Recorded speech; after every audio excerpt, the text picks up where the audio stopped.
preparei uma novidade para você. Se você entrar agora para o Fórmula Negócio Online, eu vou te dar de presente um treinamento Venda Rápida Online, onde nele eu mostro 52 estratégias para você começar a vender como afiliado sem investir e sem aparecer, se você não quiser. Esse treinamento sozinho, ele está avaliado aí, eu vendo ele por R$ 497, mas vai ser seu de graça. Eu vou te dar também de presente o maior treinamento de copywriting do Brasil.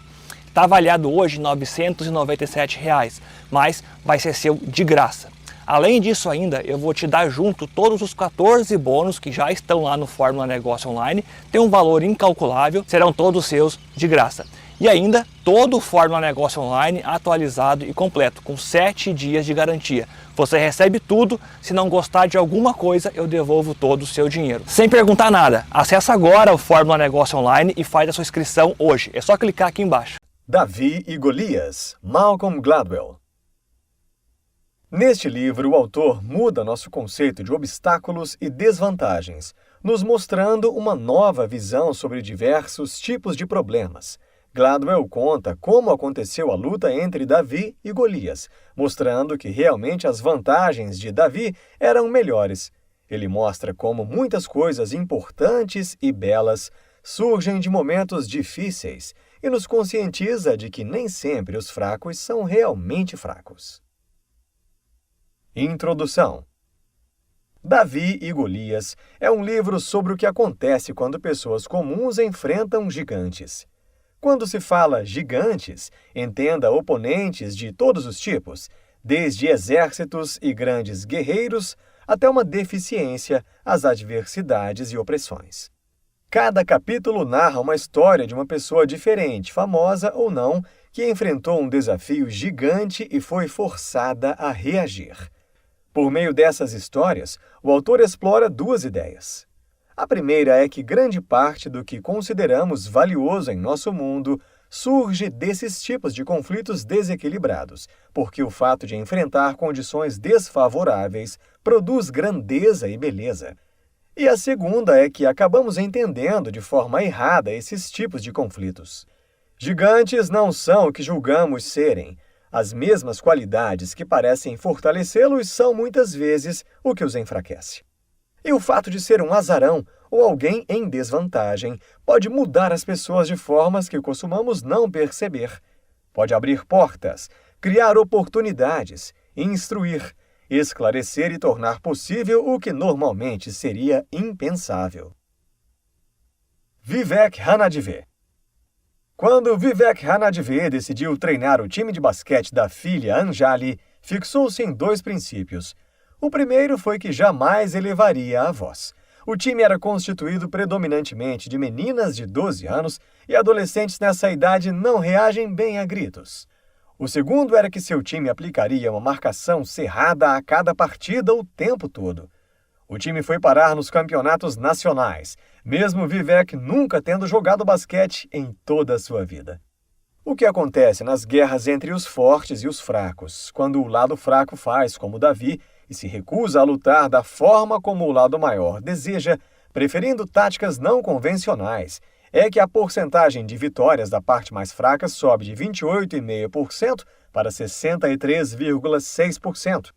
Pensamos nas vitórias dos azarões e das zebras como eventos improváveis, e por isso a história de Davi e Golias repercutiu tão fortemente todos esses anos. Ficamos surpresos cada vez que um Davi derrota um Golias, porque achamos que alguém menor, mais pobre ou menos habilidoso está sempre em desvantagem. Davi se recusou a enfrentar Golias de perto, pois sabia que assim perderia. Ficou bem atrás, usando todo o vale como seu campo de batalha. As meninas do time de basquete empregaram a mesma tática. Elas defendiam os 28 metros da quadra de basquete. As jogadoras do time de basquete estavam ganhando tudo. Quando jogaram basquete do jeito como se supõe que deva ser jogado, no final perderam, mas não antes de provarem que Golias não é bem o gigante que julga ser. Caroline Sachs. Caroline Sachs nasceu na periferia de Washington. Ela cursou escolas públicas até concluir o ensino médio. Cantava no coro da igreja e adorava escrever e desenhar. Mas o que realmente a empolgava eram as ciências. Rastejei muito pelo gramado com uma lupa e um caderno. seguindo insetos e desenhando-os, contou Caroline. O problema de Caroline Sachs começou na primavera de seu ano de caloura, quando se inscreveu em Química. Ela percebeu que estava cursando matérias e tendo atividades extracurriculares demais. Ela sabia que não seria como no ensino médio.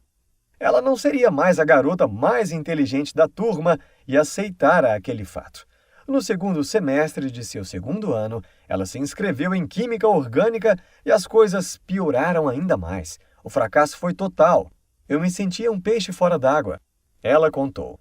O problema era que Caroline não estava se comparando com todos os estudantes do mundo cursando Química Orgânica, mas com seus colegas na Brown. Ela era um peixe pequeno em uma das lagoas mais fundas e competitivas do país. E a experiência de se comparar com todos os outros peixes brilhantes abalou sua confiança. Fez com que se sentisse burra, embora não seja nem um pouco. A decisão de Caroline Sachs de se avaliar em comparação a seus colegas de classe de química orgânica não foi um comportamento estranho e irracional. Os seres humanos se comparam com aqueles que estão na mesma situação. E essa sensação, por mais subjetiva, ridícula e irracional que seja, importa. O modo como alguém enxerga as próprias capacidades no contexto de sua sala de aula molda sua disposição em enfrentar desafios e tarefas difíceis. O que importa na avaliação das chances de obter um diploma em ciências não é apenas quão inteligente alguém é também quão inteligente uma pessoa se sente em relação às outras em sua sala de aula. Quanto mais inteligentes forem seus colegas, mais burro você se sentirá. E quanto mais isso acontecer, maiores as chances de você abandonar o curso de ciências. Caroline não é burra, ela é realmente inteligente, mas a Universidade Brown fez com que se sentisse assim, e se ela realmente quisesse obter um diploma em ciências, a melhor coisa a fazer seria descer um nível, estudando em Maryland. David Boies. David Boies cresceu em uma área rural de Illinois. Era o mais velho dentre 5 filhos. Seus pais eram professores de escola pública. A mãe lia histórias para ele quando criança. Ele costumava memorizar o que ela dizia porque não conseguia acompanhar o que estava na página. Só começou a ler no 3º ano, e mesmo assim devagar e com grande dificuldade. Muitos anos depois, descobriria que era disléxico, mas na infância não achou que tivesse algum problema. Quando ele concluiu o ensino médio, não tinha grandes ambições. Suas notas haviam sido medianas. Sua família havia então se mudado para o sul da Califórnia e a economia local estava em ascensão. Ele conseguiu um emprego na construção civil. Depois de nascer seu primeiro filho, sua mulher começou a se preocupar com seu futuro e lhe deu folhetos sobre faculdades e universidades locais. Ele se lembrou que na infância era fascinado por direito e decidiu cursar a faculdade. Atualmente, David Boies é um dos advogados de tribunal mais famosos do mundo. Na sala de aula da faculdade, enquanto todos os demais tomavam notas, faziam rabiscos, ficavam sonhando acordados ou perdiam e recuperavam a concentração, Boies ficava focado no que era dito e confiando o que ouvia à memória, que naquele ponto era um instrumento admirável. Boies dizia: "Não ser capaz de ler muito e aprender ouvindo e fazendo perguntas me obriga a simplificar as coisas aos seus fundamentos. E isso é bem poderoso, porque nos casos julgados no tribunal, os juízes e jurados não têm tempo para se tornarem especialistas no assunto. Um dos meus pontos fortes é apresentar uma causa que eles consigam entender." Boies tem uma habilidade especial que ajuda a explicar por que é tão bom no que faz. Ele é um ouvinte esplêndido. Aprendeu a ouvir. Não havia escolha. Ele era um leitor tão ruim que teve que lutar, adaptar-se e criar algum tipo de estratégia que lhe permitisse acompanhar todos à sua volta. Com sua história de vida, Boies se sentia à vontade com o fracasso, traço típico em disléxicos. Quando saem da faculdade, já saem com uma capacidade bem desenvolvida de lidar com o fracasso, sempre enxergando mais as vantagens do que as desvantagens. A dislexia, na melhor das hipóteses, força uma pessoa a desenvolver habilidades que normalmente permaneceriam ocultas. Também estimula a fazer coisas em que ela normalmente nem pensaria. Emil J. Freinreich. Freinreich pegou o trem de Chicago a Champaign-Urbana, onde se localiza a Universidade de Illinois. Alugou um quarto numa pensão e obteve um emprego de garçom numa associação de moças estudantes a fim de pagar sua mensalidade, com o bônus extra de poder se alimentar das sobras. Saiu-se bem e foi aceito pela Faculdade de Medicina e depois começou a residência médica no maior hospital público de Chicago. Freinreich tornou-se pesquisador adjunto em hematologia em Boston. Dali foi recrutado pelo Exército e optou por completar o serviço militar no Instituto Nacional do Câncer, na periferia de Washington. Foi um médico brilhante e dedicado e era o primeiro a chegar ao hospital de manhã, o último a ir embora. Quando J. Freinreich chegou ao Instituto Nacional do Câncer, em 1955, ficou subordinado a Gordon Zubrod, o chefe da seção de tratamento. Ele o escalou para a enfermaria do segundo andar, onde havia somente pacientes com leucemia infantil. O objetivo do segundo andar era achar uma cura para a leucemia. No entanto, era tão difícil controlar a hemorragia que a maioria das crianças morria antes que se conseguisse descobrir como ajudá-las. Freinreich se juntou a outro pesquisador do hospital chamado Tom Frey. Juntos, convenceram-se de que o problema era a falta de plaquetas, os fragmentos de célula de formato irregular que ficam flutuando no sangue humano. Quanto menor o número de plaquetas, pior o sangramento. As crianças precisavam de plaquetas novas repetidamente em doses fortes. O procedimento padrão nas transfusões de sangue na década de 50 incluía agulhas de aço, tubos de borracha e garrafas de vidro. Mas as plaquetas aderiam àquelas superfícies. Assim, Freinreich teve a ideia de mudar para uma tecnologia nova, agulhas de silício e bolsas plásticas. Mesmo ameaçado de demissão, Freinreich prosseguiu com as transfusões. Um tempo depois, as hemorragias tinham parado. A ação de Freinreich para conter as hemorragias foi uma revolução. Possibilitou que as crianças fossem mantidas vivas tempo suficiente para que a causa de sua doença pudesse ser tratada. Frey e Freinreich descobriram novos remédios que, associados, dariam um resultado positivo, mas com grandes efeitos colaterais no começo. Após conversar com seu chefe e apesar das ressalvas que tinha, concordou com o experimento. O teste foi chamado de regime VAMP. Alguns dos colegas do corpo clínico recusaram-se a tomar parte. Achavam que Freinreich estava louco. Ele precisou fazer tudo sozinho. Freinreich teve que encomendar as drogas, misturá-las, injetá-las, fazer as contagens sanguíneas, medir o sangramento, coletar amostras das medulas ósseas e verificar as lâminas. Ministramos às crianças 3 tratamentos, Freinreich declarou. 12 das 13 tiveram recaída. Então decidi, só tem um jeito de fazer isso. Vamos continuar tratando-as mensalmente durante 1 ano. Se as pessoas pensavam que eu era estranho antes, agora achavam que eu tinha enlouquecido de vez. Freinreich prosseguiu. Aquelas crianças pareciam completamente normais, andando por aí, jogando futebol, e eu ia mandá-las de volta ao hospital e deixá-las doentes de novo. Sem nenhuma plaqueta, nenhum glóbulo branco, com hemorragia, infecção. VAMP destruía o sistema imunológico das crianças. Elas ficavam indefesas. Para os pais era uma agonia. Para seus filhos terem uma chance de viver, eles teriam que ser levados violenta e repetidamente à beira da morte. Mas em 1965, Freinreich e Frey publicaram Progress and Perspectives in the Chemotherapy of Acute Leukemia, Progresso e Perspectivas na Quimioterapia de Leucemia Aguda, anunciando que haviam desenvolvido um tratamento de sucesso para a leucemia infantil. Hoje, o índice de cura dessa forma de câncer supera 90%. O número de crianças cujas vidas foram salvas pelos esforços de Freinreich e Frey e dos pesquisadores que seguiram suas pegadas está na casa dos muitos milhares. Wilma Derksen.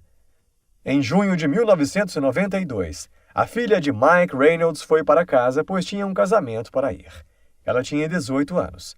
No caminho, Davis agarrou a bolsa de Kimber, pegou uma pistola Magnum 357 e encostou na orelha direita dela. Ela resistiu. Ele disparou. Davis e Walker pularam de volta na motocicleta e avançaram o sinal vermelho. Seu pai, em seu leito de morte, fez um juramento. Não posso salvar sua vida, mas farei todo o possível para impedir que isso aconteça com outras pessoas. Reuniram juízes, policiais, advogados, o xerife, pessoas do escritório do promotor público, membros da comunidade, do sistema escolar, e se perguntaram: por que isso está acontecendo? O que está causando isso? Suas conclusões foram a de que as penalidades da Califórnia associadas à transgressão da lei eram leves demais. A liberdade condicional era concedida muito fácil e rapidamente. Criminosos reincidentes não vinham sendo tratados de modo diferente dos que haviam cometido crimes pela primeira vez. O grupo preparou uma proposta curta e simples, escrita em termos leigos. Ficou conhecida como a Lei das 3 Infrações. Qualquer pessoa condenada por um segundo delito grave ou criminoso na Califórnia teria que cumprir o dobro da sentença prevista pela lei. E no caso de ser o terceiro, o criminoso perderia todas as chances e cumpriria uma sentença compulsória de 25 anos à prisão perpétua. Não haveria exceções nem brechas. Foi aprovada com o apoio de 72% dos eleitores do estado e na primavera de 1994 foi promulgada. A criminalidade na Califórnia despencou. Mike Reynolds prometeu, no leito de morte da filha, assegurar que o que ocorrera com Kimber jamais ocorreria com mais ninguém, e de sua dor veio uma revolução. Reynolds está convencido de que sua cruzada salvou várias vidas por dia, pois as taxas de criminalidade despencaram na Califórnia após a aprovação das 3 infrações. Quanto mais a lei das 3 infrações era estudada, mais enganosos pareciam seus efeitos. Alguns criminologistas diziam que ela reduziu os crimes. Outros diziam que funcionou, mas que o dinheiro gasto para prender os criminosos teria sido mais bem aplicado em outras áreas. André Trocmé. Com a queda da França em junho de 1940, o exército alemão permitiu que os franceses estabelecessem um governo na cidade de Vichy. Ele foi encabeçado pelo herói francês da Primeira Guerra Mundial, o Marechal Philippe Pétain, que recebeu os plenos poderes de um ditador. Pétain cooperou ativamente com os alemães, privou os judeus de seus direitos e impediu-os de exercerem suas profissões. Revogando leis contra o antissemitismo, prendeu os judeus franceses, colocando-os em campos de prisioneiros. E tomou várias outras medidas autoritárias, grandes e pequenas, incluindo uma exigência de que todas as manhãs os alunos franceses fizessem a saudação fascista à bandeira da pátria. Braço direito estendido, palma da mão para baixo. A maioria das pessoas obedeceu, mas não aqueles que viviam na cidade de Le Chambon-sur-Lignon.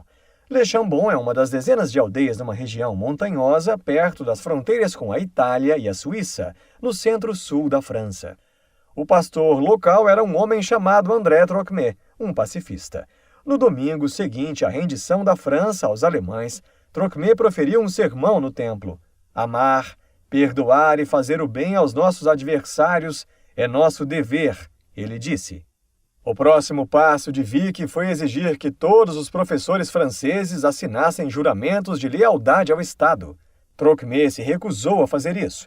Ao longo do inverno e da primavera de 1940, as condições dos judeus por toda a Europa foram piorando cada vez mais. Uma mulher apareceu à porta de Trocmé, apavorada e tremendo de frio. Disse ser uma judia, que sua vida corria perigo e que ouvira dizer que Le Chambon era um local acolhedor. Logo, mais e mais refugiados judeus começaram a aparecer na cidade. 6 meses depois, Trocmé e Edouard Theis foram detidos e aprisionados num campo para internos, onde, de acordo com ele, suas posses pessoais lhe foram retiradas e o nariz de cada um foi medido para avaliarem se eram ou não judeus. Após 1 mês, os dois foram informados de que seriam soltos, mas somente sob a condição de que jurassem obedecer sem questionar as ordens dadas pelas autoridades do governo para a segurança da França e em prol da Revolução Nacional do Marechal Pétain. Trocmé e Theis se recusaram. O diretor do campo foi vê-los, incrédulo. Quase todos os internos acabariam mortos numa câmara de gás. Em troca de assinarem seus nomes numa folha de papel, os dois ganhariam uma passagem grátis para casa. Depois de alguns dias, finalmente as autoridades da prisão desistiram e os enviaram para casa. Trocmé mudou-se de uma cidade para outra, portando documentos falsos. Apesar das precauções, foi detido numa batida policial na estação ferroviária de Lyon. Ficou transtornado não apenas com a perspectiva de ser descoberto, mas também com a questão de o que falar sobre os documentos falsos. O policial que o deteve acabou nem pedindo os documentos. Trocmé convenceu-o a levá-lo de volta à estação ferroviária, onde se encontrou com o filho e escapou por uma porta lateral. Mas e se o policial perguntasse se ele era Béguet? Já havia decidido dizer a verdade. Eu não sou o Sr. Béguet, sou o pastor André Trocmé. Ele não se importava. Se você é Golias, como faz para derrotar alguém que pensa assim? Aquilo que julgamos ser uma grande vantagem pode não ser tão vantajoso assim. Todos nós somos passíveis não apenas de ter medo, somos também passíveis de temer sentir medo. O que se aprende por necessidade é mais significativo do que o que se aprende facilmente. É bom ser maior e mais forte que seu oponente, mas não ao ponto de se tornar um alvo fácil a ser atingido. Neste livro, você aprendeu que nem sempre os gigantes são como pensamos. Suas qualidades podem ser seus pontos fracos. Devemos enfrentar todos os desafios, independentemente do tamanho que eles tenham. Se a luta parece perdida, invente um novo jeito de lutar. Surpreenda o adversário. Pode ser que a luta demore um pouco, mas no final, o sucesso será garantido.